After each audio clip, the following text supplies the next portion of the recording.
Today, we're going to show you how to take an ordinary bucket like this and add some chicken feeders into it. Let's go.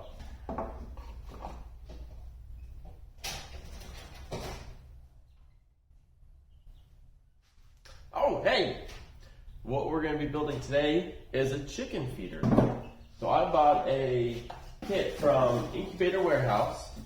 It came with these chicken feeders that we're going to eventually put into this bucket. So the cool thing about it is it comes with everything here. We have a hole saw that you can plug in or connect to your drill, and then it came with 4 of these little adapters that we're going to be putting on this bucket. So we're going to drill a hole. There's these little tabs on these adapters. Pop them in. They'll pop into place. Put food into here, and then you won't have to change your food for your chickens as often as you should. Alright, let's jump on into making this. So, a little tip that they gave you in the instructions is you use your hole saw to determine where you're going to be drilling. So, at the bottom of the bucket here, I've got these 2 lines that are on opposite ends of each other. So I'm going to be drilling holes on both sides here, but then I'm also going to be adding some perpendicular to that on both sides. But I'm just going to do this first one here to show you kind of what you need to do. Okay, so I'm going to take this bottom mark here, use that as my reference point, and then you're going to take your hole saw and you're going to place it at the bottom of that bucket, and then hold it still, try to get it as center as possible. Take yourself a marker of some sort and mark the top. Remember, trying to be as precise as possible. That was pretty good. So I've got my marker point here, and I've got the marker from the Sharpie right there. And we're going to use that as the point of where we're going to be drilling. There you go. I've already marked all 4 sides. So let's get to drilling.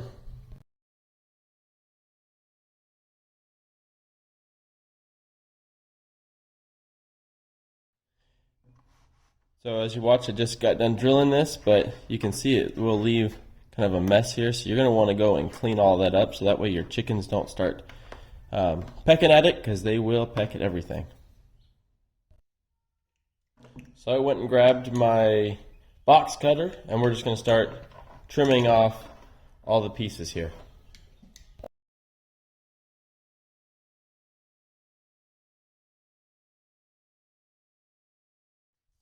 Alright, in this kit, they do include gaskets here. So you got to make sure when you're buying these, you pay attention to which ones you're getting, okay? So these ones here are ones for buckets, curved buckets, such as this one here. So you can see here that there's a slight curve to this, okay? So that way it gets a nice, good, firm seal on the bucket like that. So you can tell in the back here, it says right there, bucket, or facing bucket. So this side of the gasket is going to be facing the bucket. So when we put it on, so here's the little feeder, and we can also see that the profile of the gasket is similar to that of the feeder. So we're going to take the smooth side of the gasket and we're going to slide it over the inside portion of the feeder,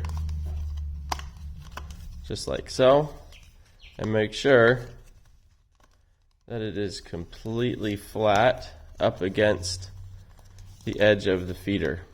Okay, now keep in mind there are these little tabs on the feeder, so once it hits that bucket edge here, it's going to snap into place. Boom! And then it's not going to go anywhere. For extra protection, if you wanted to, there are screw holes here. I didn't see any screws in the box, so you'd have to use your own. But you can use those too to help secure it if it's not a good solid fit.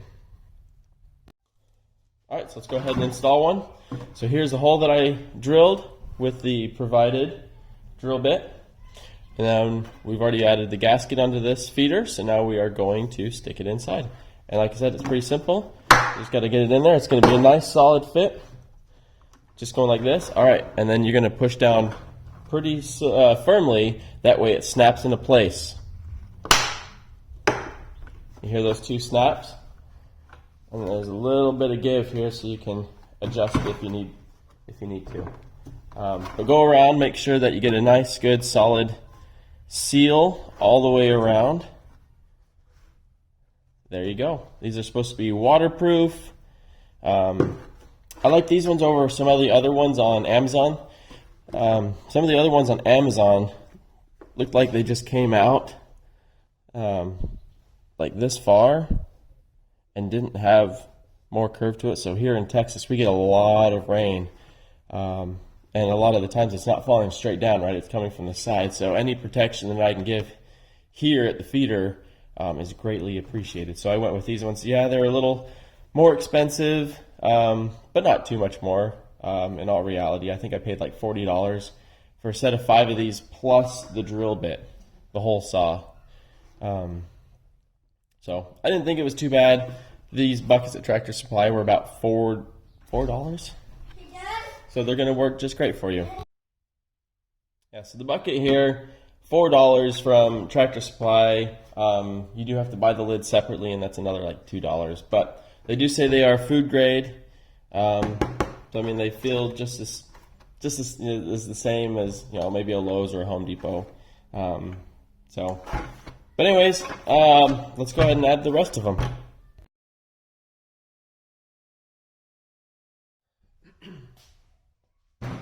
So there we have it. We built it. It is official. Oh, as I drop stuff. So I was able to build in 4 feeders on 1 bucket.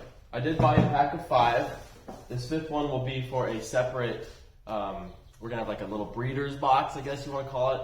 We're going to breed some chickens, so I kept a spare one here so I could put it on a separate feeder specifically for those chicks, or chickens, I should say. So this is what it looks like on the inside. So what's nice is you fill the bucket up, all the food falls down to the bottom because of gravity. These little feeders here are angled down to the bottom, so all the food will come right to where they can reach it. What I like about these is they can't come in and scratch at the food and pull it out, make a big mess, a lot of waste. Right now we've got 16 chicks. They are scratching their food constantly, throwing it into their chips, and it's just a big mess. It's a pain. So this will hopefully resolve a lot of that with our chickens. What I do plan on doing in the future is when we have the lid on top, right, instead of coming out and checking it every day, I want to build an indicator. So hold on, let me see. All right. So I want to get something like this. I want to buy one. This one is for our little, like, hey, we've got kids out here in the street, right? But I want to get something similar. It's a plastic rod. So we're going to have the lid, and then I'm going to drill a hole right in the middle, and I'm going to be able to place this down into the middle. And then I want to color it, say green, yellow, and red. So the green would be like, all right, we're good. We don't need anything else. But when it gets down to the red mark, that means that we're low on food. And I'll be able to visually see that instead of going out there and checking every day. Do I have food? Yep. Do I have food? Yep. Okay, so that way it will save you time. That's a big thing, save time. Okay, so visual indicator. Once I make it, I'll make sure I post a video on it. So be on the lookout for that. Thanks for watching. Please like and subscribe.